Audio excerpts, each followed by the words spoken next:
I'm Lindsay Drath. I'm the CEO of the Forward Party. And we're here to talk about how we as Americans can get back involved in the political process to battle hyperpartisanship and toxic polarization outside of the two legacy parties. I am joined here today by former Lieutenant Governor of Massachusetts, Kerry Healey, and former Governor of New Jersey, Governor Christine Todd Whitman. Thank you all so much for being here today. Thank you, Lindsay. And they both happen to also be co-chairs of the Forward Party. Right. So as a disclaimer to all of our listeners, we spend a lot of time together.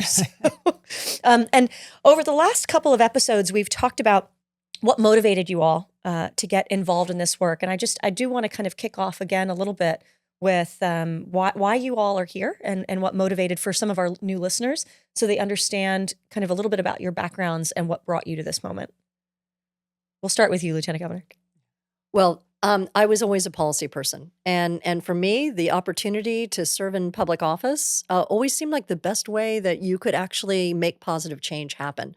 I tried by writing little papers for the U.S. Department of Justice. I tried to, do op-eds and to volunteer with causes that I really cared about. But in the end, actually having the power to make the changes is something that is not comparable to anything else. And so being in office, whether it's a city council office or a mayor's race or a school board or all the way up to governor or Congress, you can make changes in people's daily lives that are profound. And so if you have something to give, if you have even just compassion for your fellow citizens and are willing to listen and learn about what they need, you should step forward and serve, find a way to serve, whether it's volunteering. But one of the things we talk about a lot here is the importance of running for office and getting involved. And we hope that the Forward Party can support you doing that. But that's why I got involved, because you wanted to solve problems. See change, and I wanted to participate in solving some of the big problems that society was facing. And at that time, the big one that I was concerned about was child abuse, because I'd just been writing a lot about that issue and doing a lot of research on that issue. And it didn't have the visibility that it has today. It was almost a taboo to talk about it in the 1990s. And I'd been working with some kids who were in foster care. And I really wanted to shine a light on how much drug addiction was really driving the number of children who were going into foster care because of neglect as a result of opioid addiction. And you could see it coming. That's not something you wanted to be prescient on at all. No, but you could see it coming. And those are the kinds of really important issues that you can work on when you're in government. So when you're in government, but that assumes a functional government.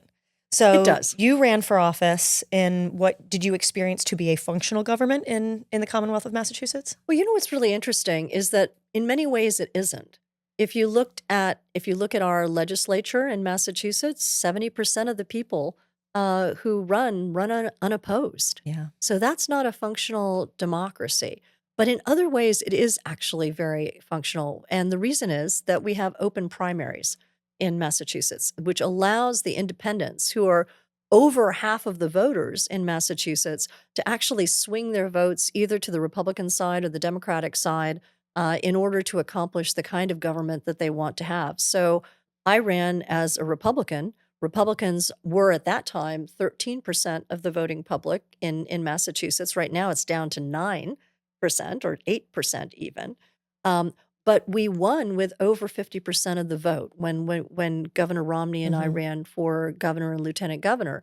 And so what that means is that having those independent voters come in and actually make the choice. Independent voters are literally the dominant voting group in Massachusetts. Yes, more than 60%. Right. So they make that choice. And in that way, it was a really healthy environment, because independent voters could express themselves both in the primaries and in the general election. So they weren't trapped into accepting the choices of an extreme primary outcome from the left or from the right. Yeah, and you see that in manifesting kind of in the way someone like Seth Moulton is able to show up exactly and serve in office as a Democrat, but someone who operates very independently from his party.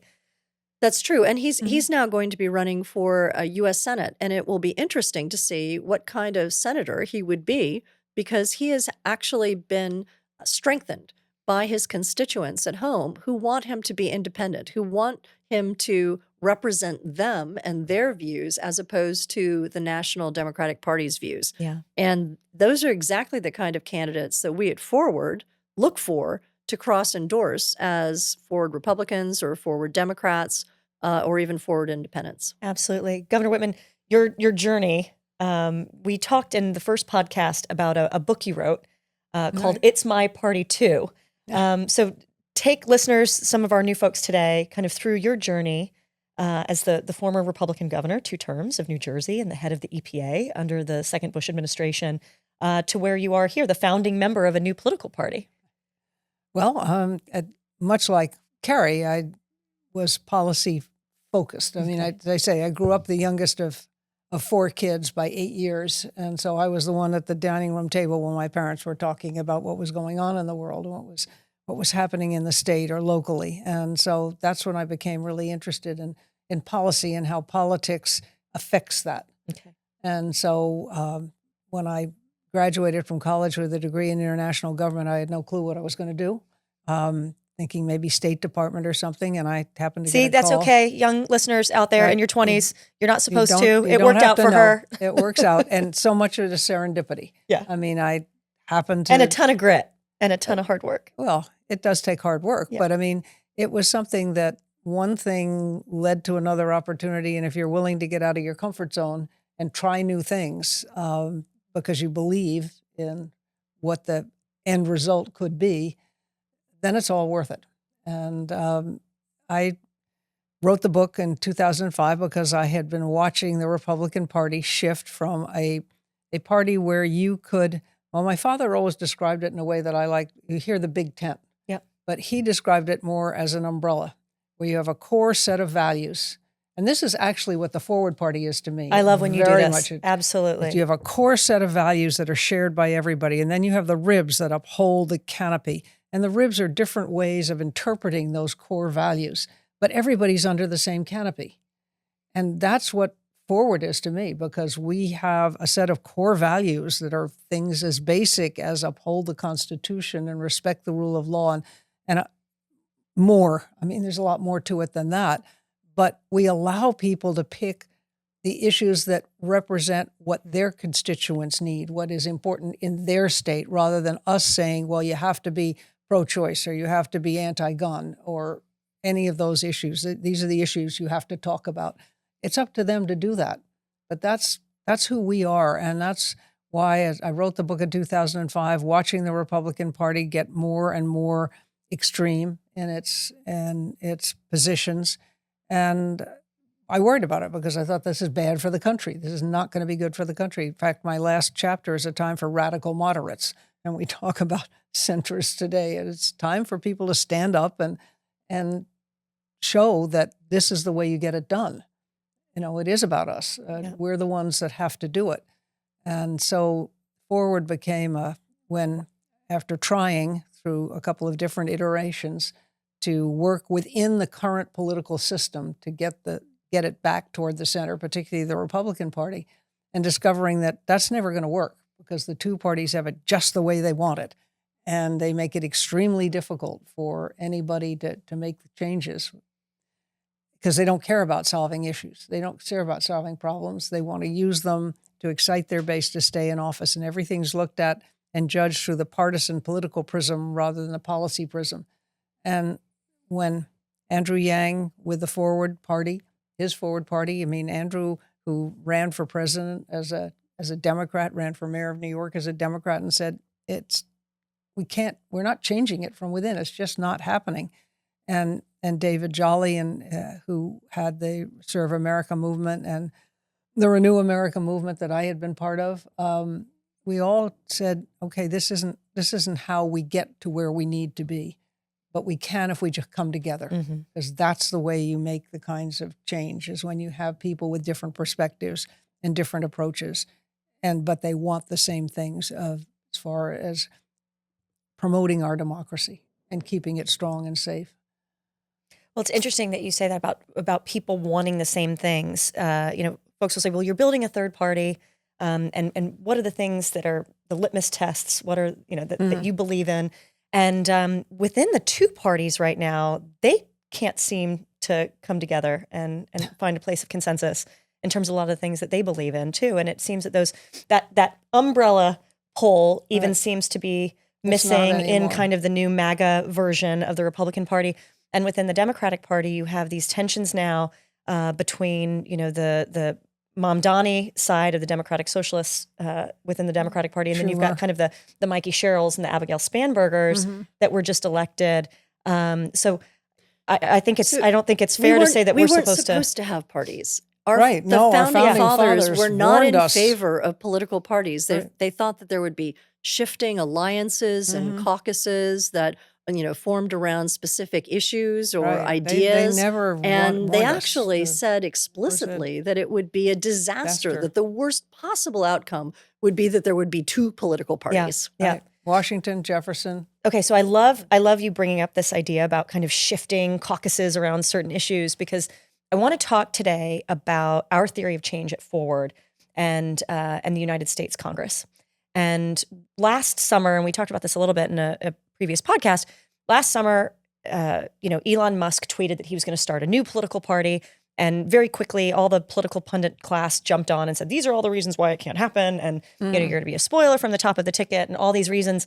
And we said, well, we've actually been working on this for 3 years now. And let us tell you about our theory of change and where we think we can have real impact, not at the top of the ticket, but in addition to scaling from the ground up across the country, we believe and we know and we see a path towards having a real impact in Congress and coming out of now the longest shutdown of government in American history. I think that this theory is something we have to talk about. We need everybody to know about it. Come get involved because we're doing it. We're building it. Right. It's what we call our fulcrum strategy, right? So talk about these caucuses that the founding fathers envisioned, these shifting groups. We don't see that in Congress right now. No, but they're totally gridlocked. But we could. All of leadership has consolidated power on both sides of the aisle, right? Rank and file members can be sent home for months at a time. Yes. Yep. So even worse than that, Congress has abdicated its power to the executive. Yep, absolutely. And absolutely. so we are supposed to have three. Please say that. Like, Congress has abdicated its power. We are supposed to have three equal branches of government. We are supposed to have three co-equal branches of government. And there's supposed to be tension, right? Right. Like that's healthy the whole tension. Point. That's what our founding point. fathers wanted, was that kind of tension. There cannot be checks and balances without that. Yeah. So perhaps it's premature for us to be able to elect a presidential candidate, perhaps, but it's not premature for us to try to rebalance Congress and to try to recapture this idea of Congress that our founding fathers actually would have found more familiar, which is this idea that if we had even a small group, right now, if we had 6 members of Congress, 6 out of 435. How many Democrats did it take to cross the aisle to reopen the government in the Senate? Tim Kaine, Angus King, Jean Shaheen, right? There's 5 of them. Very few. Yeah. So if we had half a dozen candidates who were independents, who were forward aligned, and who were willing to be strong enough, who had the steel in their spine not to join either party, and that's just 5 people we need in the country, or 6 people we need in the whole country, who have the strength of character to stand alone for just a few weeks at the beginning of the congressional season, where they could negotiate not only who would be the Speaker of the House, they could negotiate the rules for the House for the following 2 years, who would be on which committees. Now, granted, these people would probably be standing in a hallway without a desk, without a telephone, and without any staff for those few weeks. But afterwards, they would actually become the most powerful people in Congress, because they could decide whether or not each measure passes. They would get to choose who leads, which party leads the Congress, and who the Speaker is. And so it's incredibly important that people understand that we're not powerless. We are within 6 seats at this moment of being able to change the course of history in America. And we just have to find those 6 people who are willing to run as either independents or forward party members, if they can, in their state, and have them band together for the good of the country. Well, And I they think would there's- bring more people into it too, because Oh, there are so absolutely. many who are already sitting there knowing that this is wrong, That's right. knowing that the Oh. system isn't working, talking about it in the hallways quietly. That's no good. No. But they're scared because nobody's had their back. But once they see that there is that fulcrum, that needed group that are going to stand up there and make a difference, and the rules change in the House all the time. They can the change with a rules simple majority No, they can vote. change They can it change in it at any between. time. Yeah. Yes, they can. Simple And- majority vote. They can change all the time. And once they see that, you'd be amazed at how many people will start to stand up and say, if someone has my back, if someone's saying that this is real, that we can represent our constituents, not the party, we want to do it. That's what we want to do. That's what we came to Washington to do, is to represent the people who live in our district, not just who voted for us, but everybody who lives in that district. And those are the issues about which we should care. And we can do it. There are Yeah. already more than 24 members of the Problem Solvers Caucus, Mhm. Right. which we'd mentioned had evolved out of the No Labels movement. Yeah. And there's an equal number of Democrats and Republicans who had banded together in that middle space, saying that they would, in fact, caucus together to try to pass legislation in the way that we're describing. But in the end, they can't do it. They can't do it because in the end, their own parties will threaten them with being primaried. They'll withdraw financial support. They'll withdraw consultants. They'll withdraw any kind of Right. Any support help. they have for their campaigns at all. And because people in Congress are reelected every 2 years, you're in a constant state Constantly of campaigning. campaigning There's and raising no money. moment Yeah. when they're not worried about the next Election. campaign. So those folks, what if we had a small band of brave people in the middle, as Governor Whitman said, they would join. Absolutely. They would suddenly and join. Not People only will would they gain have courage. told us. They have told Yeah, us that they right. would. They They've will. said, They will. please build this so we can jump. And we have a wonderful friend of Ford who has worked for a number of appropriators on the Hill. And he and along with a couple of other people have helped us with these kind of like light bulb moments that we've achieved at Ford when folks say, well, you can't build a new political party because you'll be a spoiler at the top of the ticket. We say, well, we're not running someone at the top of the ticket. They said, well, okay, but this whole congressional fulcrum thing, they're going to have to caucus with Republicans or Democrats. And we say, no. Like, what a light bulb where we've said, actually, there is nothing that stipulates that they have to caucus. And in fact, there are a ton of procedures and processes within the chamber that allow for a caucus to come together with its own branding, resources, staff. They don't have to live in the hallway anymore. This has been really revelatory, I think, for a lot of us in understanding how are these folks going to exist together to drive in a really values-based way. And so we've been talking about the will and the skill. So how do we build the political will to support those individuals who have a backbone, which means providing them with the talent, Right. with the campaign resources, which is what Ford is building. all We are about. building that. And then how do we equip them with the skill when they go into Congress to understand how they leverage the rules of the chamber to hold tight and hold together after those difficult And it would first 2 take weeks. even fewer people in the Senate. Absolutely. Oh, If yeah, we so had that'd take two, about three If we had senators. 3, there wouldn't have been a shutdown. Exactly. I mean, it's if we've had the 5 in the House and 3 in the Senate, there would not have been a shutdown. And think about the confirmation just of judges, the confirmation of cabinet Yeah, secretaries. all of the appointees. Yes, all Such of a the appointees. small number of senators could again right the balance in the country in a way that nothing else could. So this is incredibly important. And if people are listening to this, I hope they're thinking, who should be running? Who should be running for Congress? In my district, is this one of the districts where you could make a difference, where you could actually be one of those change makers who steps forward and saves our country at this critical moment? This is a moment where people have looks to hopeless act. to a lot of people because it's such a big thing, and they think, I can't possibly, that's me, my vote, that's not going to make a difference. It is. That's the only thing that makes a difference. And you have to start at the grassroots, too. I mean, if you think this looks like too big a leap, you start building the farm team, start building that capacity to move people up, to get the kind of candidates that you want to run for the House and run for the U.S. Senate. But you start locally.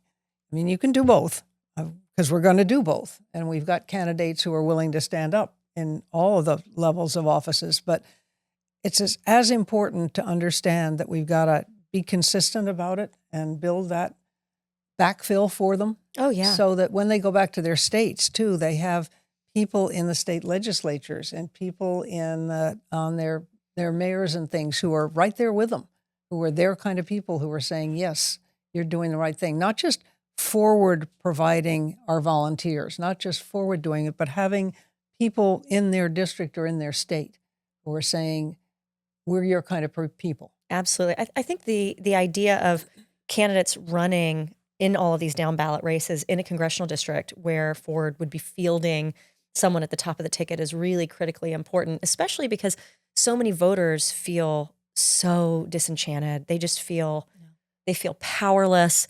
But when you see, and then, if they see somebody they know or somebody but you see they someone at the top of the respect, ticket, you're like, that person's running for Congress. I don't understand that. That doesn't connect with me. That feels far away.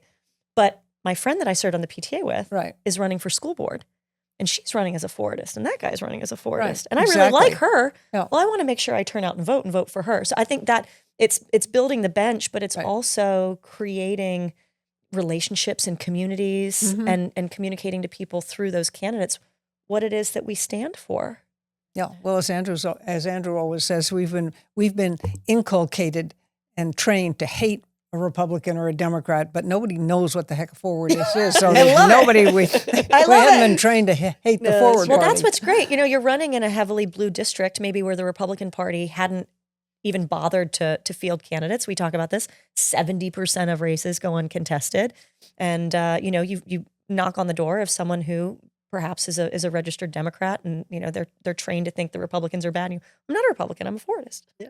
Well, and we can see that both parties have kind of caught on to this idea that they're vulnerable, you know, to this right now, because we see the Republicans trying to gerrymander. They are going to gerrymander in Texas to try to gain the advantage there. The North Carolina state legislature, and and then now California, tit for tat. Going back and forth. And I don't blame the Californians for what they're doing, but let's face it, this is not how government should work. No. You know, this is not the ideal. And they actually had a wonderful nonpartisan redistricting commission that was supposed to be helping them make their congressional districts actually more representative and fair in California. Yeah. And now they're going to have to give that up because of all this monkey business that's been going on in other states with the Republicans. And so what we need to do is to see, you know, how big is that space that a third party needs to fill in order to make sure that there is someone who is genuinely only interested in what the people want in the middle. Well, that's the thing that's so interesting to me when you hear the discussions on the gerrymandering. It's always with, well, this is good for the Republican Party. This is good for the Democrat Party. And I'm going, what about the people? Hello? Yeah. I mean, what's good for the people?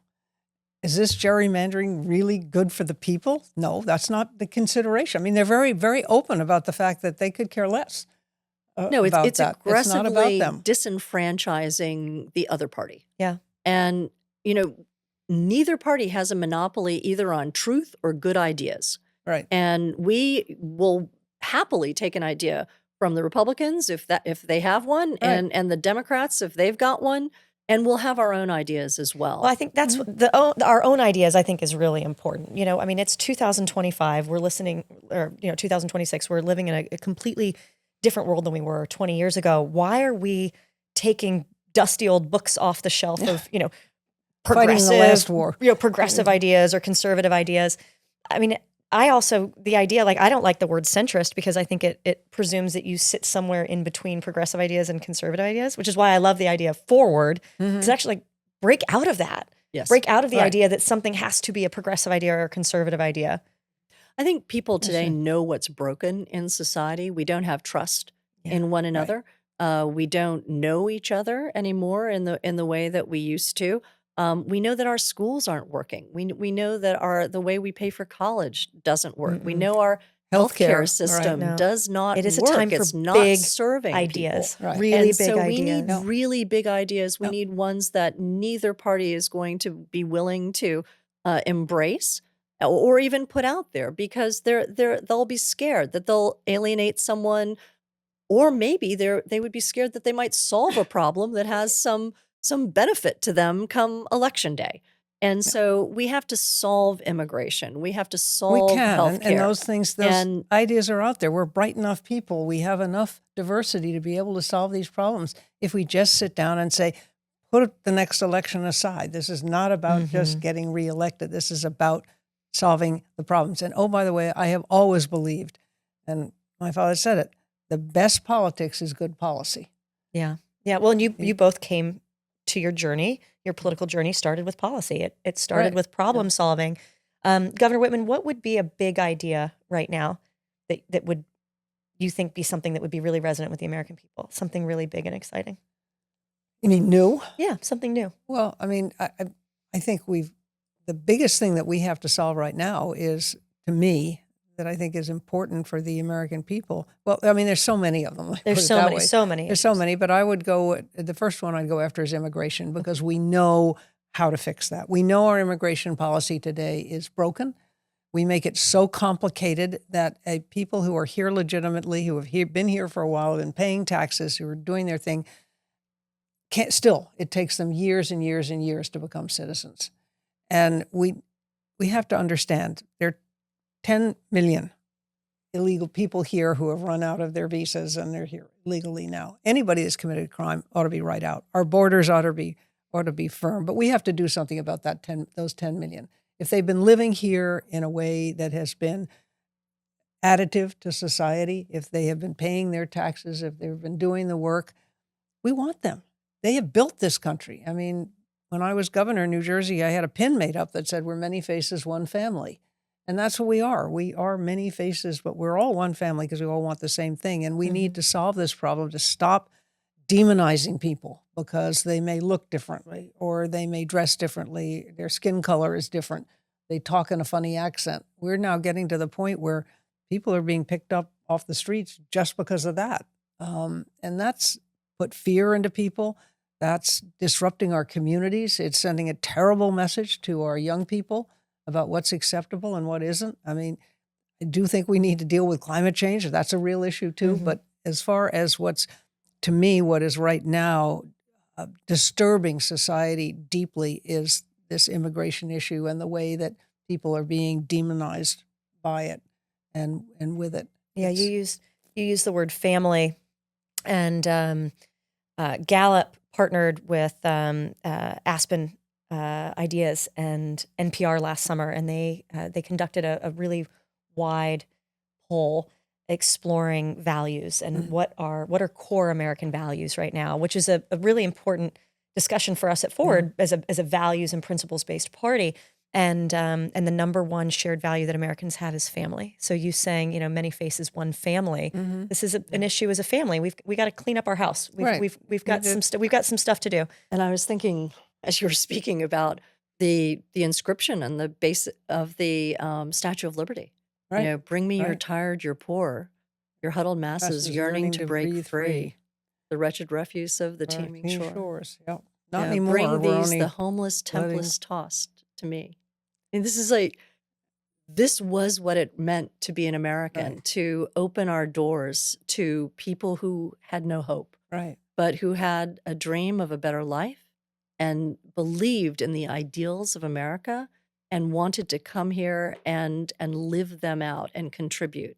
And I'm a second generation American. My grandmother came through Ellis Island with less than $10 with her mom when she was a little girl. She was a hat maker, and eventually she married someone who was a citrus farmer who was also a first generation immigrant. And I don't think that America will be America if we No. don't No, find a wouldn't. way No. to open our doors to embrace those who both want to come here and need to come here. Yeah. And to make their lives better. Let's- So we have to work on this. It all has to be done legally.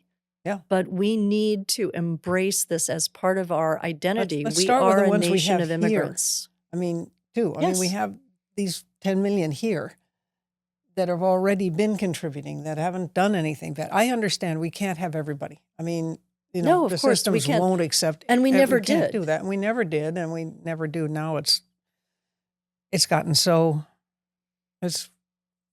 Since we're only allowing and white there's always South been Africans in stress. this. There's always been tension Yes. around accepting new immigrants into America. Always. And that's not And- unique to us. And it's No, not unique no, to it's us. And everybody's it's not problem. different than it has been in the past necessarily. But we need to remember what immigration brings to us, what those new ideas, those talents, that energy, the entrepreneurial nature of the new Americans who come here. And we need to value that and find a way to do it legally, a way to do it so that it benefits all Americans. And we can do that. It Yes. just involves a little bit of common sense, a little bit of nuance, and less of the extreme approaches of either opening the borders and allowing Everybody everyone in, to come or- in, which or doesn't sh- make any sense. If you're a No. country, you have to have borders. Nor does it make sense to say that every person who comes here is unneeded or unwanted. That doesn't work either. But we have to free people. We have to free our elected officials to Right, have to these be able to conversations. have those. We have Difficult to we have conversations. to That's get them. part of what they sign up to on the pledge. That's why we're building forward, so that you can Yeah. have these spaces to work have these on conversations. controversial issues, create a safe space to discuss those Well, issues. that's I mean, the- that's the essence. folks will of say, forward. "Oh, well, you don't have a platform of stringent policy issues." This conversation is evident of the fact that we are quite passionate about policy issues. And It's our the- candidates are as well. Of course. passionate about policy issues. May I contribute my? Please, I want to hear your big idea. What's your big idea? I really hope that emerges from our discussions, because we're just now starting our policy discussions.